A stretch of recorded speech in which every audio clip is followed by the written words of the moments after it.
So, as you know, I plan to use this Mega Squirt MS3 Pro Evo, right? We went through, I adapted the harness from a Gen 1 to the Evo so that this system will work in the car. Now, I needed a dash. When I started looking, I had lots of ideas. And I was gonna just be really basic and really simple, use a tack, whatever, and then use a laptop for everything else. Then I found something. What I found was a lot of people using this system, older, newer, everything like that, was saying to build a whole computer for in the car. So now, if I push this button right here, watch, and what is happening right now is my entire computer system is booting up. Not my ECU, the computer that I'm going to use to tune the car and to make adjustments and to do everything else. This is a Raspberry Pi dash. So, as you can see, fully booted up. What this is what is called an SBC, single board computer. So on the back of this unit, I'll show you in a minute, is a whole computer on one singular PC board. This monitor right here, which is actually touchscreen, you can see my cursor moving around, is just an Amazon special. It wasn't anything crazy. This whole assembly, including some of the features I'll show you, is about $150 minus the carbon fiber panel, because that's more, just do what you can do. But yeah, so this whole assembly, this whole functional computer, is 150 bucks. This computer also has Wi-Fi. I have it tied to my FabWorks business phone on hotspot, and it'll turn on. I can run Wi-Fi, and this will actually run directly from the back of this unit to my ECU and have Tuner Studio displayed on the screen, to the point where I'll have a wireless keyboard with a mouse pad in the car with me and be able to make changes to the system without taking anything out. This is how this works. So you saw me hit the button over here. This button is currently not hooked up, but what that's going to be is ground for powering the system down. You can program this to where if a certain pin on the back of the board sees ground for however long you want to set it for, I'm going to set it for 1 second, but if it sees that it's grounded, so this button is a momentary switch, so it doesn't stay pushed in, whereas this one is a full power switch. These systems require a proper shutdown, or that you can screw stuff up. So this button will allow me to go bloop, and then it'll safely power down. So let's get into the nitty gritty, the meat and potatoes of how this works. Before we do that, let me show you again, proper shutdown, so I can move this around without doing anything wrong. So we touch the Raspberry Pi, we click log out, we click shut down, we wait for the system to shut down. Now, I can't see it in the front, but in the back there's a red light on that tells me it's good. So now, I shut it off, the system's powered down. Okay, so what we have back here on these jumbled up wires, I'll move some stuff around to make this a little easier.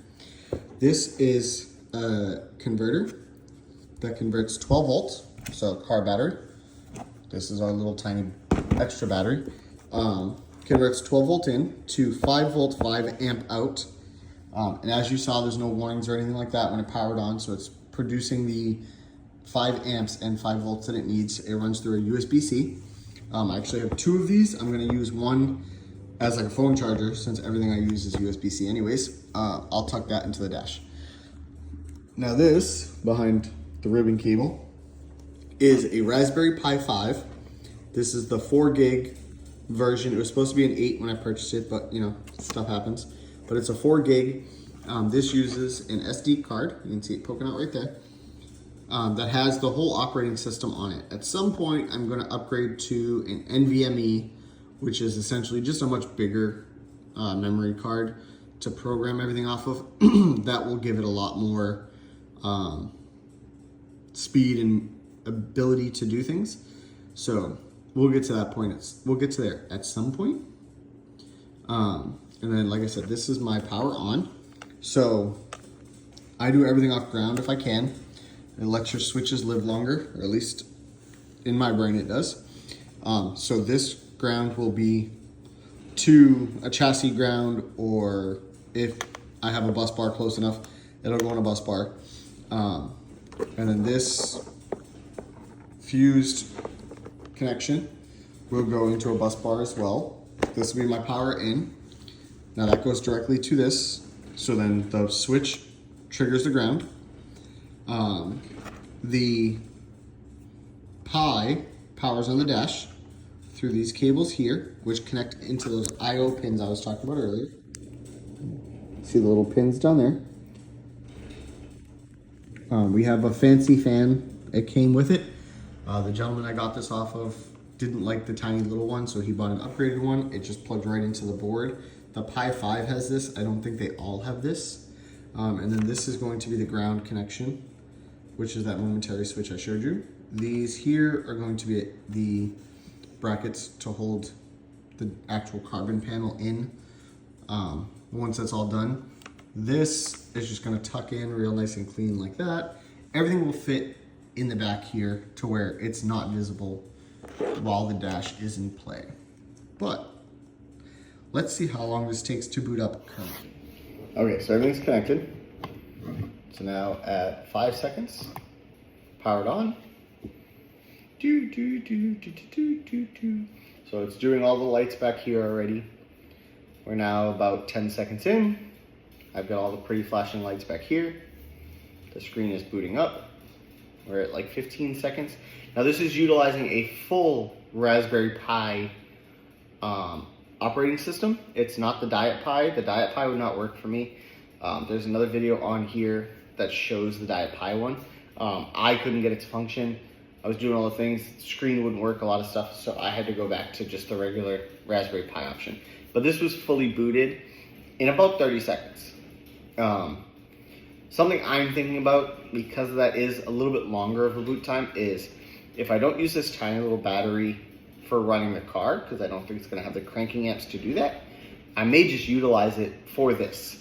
So that even if you kill the car, kill the switch, the dash will stay on, so that I can safely shut the dash down afterwards, save logs, do what I need to do, because it's really hard if you don't have it auto-saved to go back in and be like, oh, did I hit the button and not save? You know what I mean? I don't want to risk it. So this may operate on its own independent system. This battery can charge off a regular alternator, but it also has the ability to be plugged in. I have this smart charger over there. Here, let me show you the backside now. So you can see the indicator light there. That bigger fan is just a fancy fan. So like I said, if we come over here, I'm gonna power this back down, log out, shut down. That switches off to red. So now that's off, it is safe for me to hit the power button. And that kills the power altogether. So now this unit is completely properly shut down and safe. So that is how I built a digital dash touchscreen computer to utilize with my MS3 Pro. And everything here, except for this, can be purchased on Amazon. You can literally purchase the Raspberry Pi, the dash, the converter, the fuses, all of that stuff in bundles. It was like 13 bucks for 2 of these Type-C adapters. I think it was $5 for these fuse holders. And then I got the 2 different types of switches in multi-packs. One was 3, one was 10, I think. 3 plugs and 10 plugs. But all of that, I want to say, was sub 20 bucks. And that's all delivered to your house.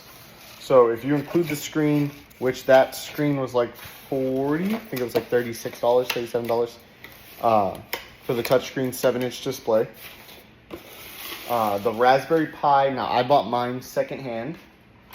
It actually came with some extras that I ended up not using, but I bought it secondhand. I paid like 50 bucks for it. Again, that's a Raspberry Pi 5. That's the latest and greatest. If you can get it with the 8 or the 16 gig, I think it has an option for, even better. But that whole dash system is 150 bucks, give or take. So appreciate it. As always, comment, like, share, subscribe, get up and get after it.